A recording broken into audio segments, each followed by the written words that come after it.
My name is Patrick Buckley. I'm a sports medicine surgeon with University Orthopaedic Associates. Shoulder instability is something that happens when the ball has previously popped out of the socket or dislocated. And that can happen mostly in one of two directions. Most of the time it happens in the anterior direction, where the ball goes forward on the socket, but it can also happen in the posterior direction, where the ball goes backwards on the socket. And depending on the sport that you're playing and the position of the arm, one can be more common than the other. When a shoulder dislocates, it most commonly causes a labral tear. And the labrum is like a bumper that surrounds the socket, and the job of that is to keep the ball centered on the socket. When there's a tear, there can often be instability that results of that, and you can be more likely to dislocate your shoulder in the future. So when I see a patient in the office who has previously dislocated their shoulder, there's a couple things that I really want to focus on. The first is, how old is that patient?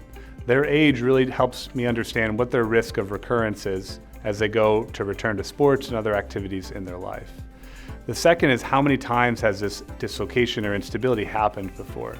If this is their first time dislocating their shoulder, or this is their 10th time, my treatment may be drastically different. After that, I'm going to perform a physical exam. And in that physical exam, I'm going to want to look for the motion of their shoulder. I want to look for any other structures that may be involved or torn when that dislocation happened. And those are things like your rotator cuff or any other nerve or blood vessel problems that may have been injured at the time of that dislocation.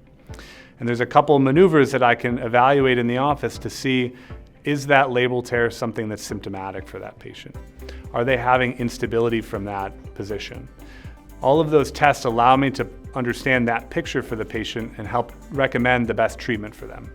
After evaluating that patient with a thorough history and physical, my next step in the office is to obtain x-rays.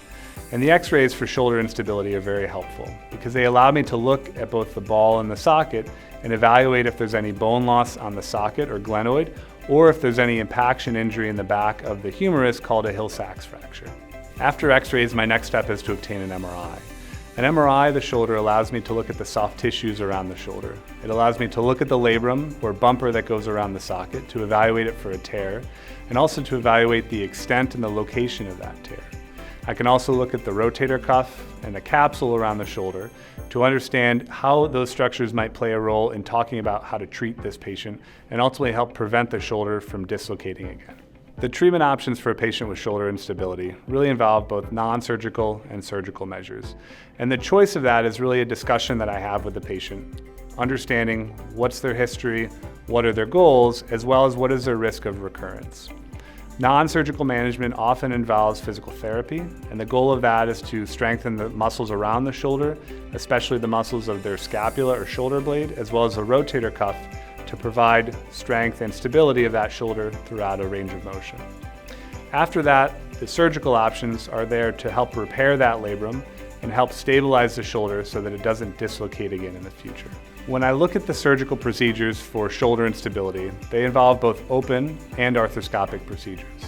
When possible, I try to do an arthroscopic procedure to repair the labrum and also help tighten the capsule of the shoulder to limit recurrence or limit redislocation of that shoulder. But for some patients who have a very high-risk sport or have bony anatomy that places their shoulder at risk of recurrence, they may need an open procedure to help stabilize the joint, and that often will be to tighten the capsule or to shift a bone that's around the shoulder to help deepen the socket, which is called a Latarjet procedure. The recovery following shoulder surgery for instability is something that really begins with physical therapy, and the first goal with physical therapy is to help protect the repair of the labrum. Most patients I have in a sling for around 6 weeks. After that, I'm helping them, and the therapist is helping them gain the strength and the mobility of their shoulder back. And for most patients, I'm allowing them to return to their full activity in their sports around 3 to 4 months following surgery.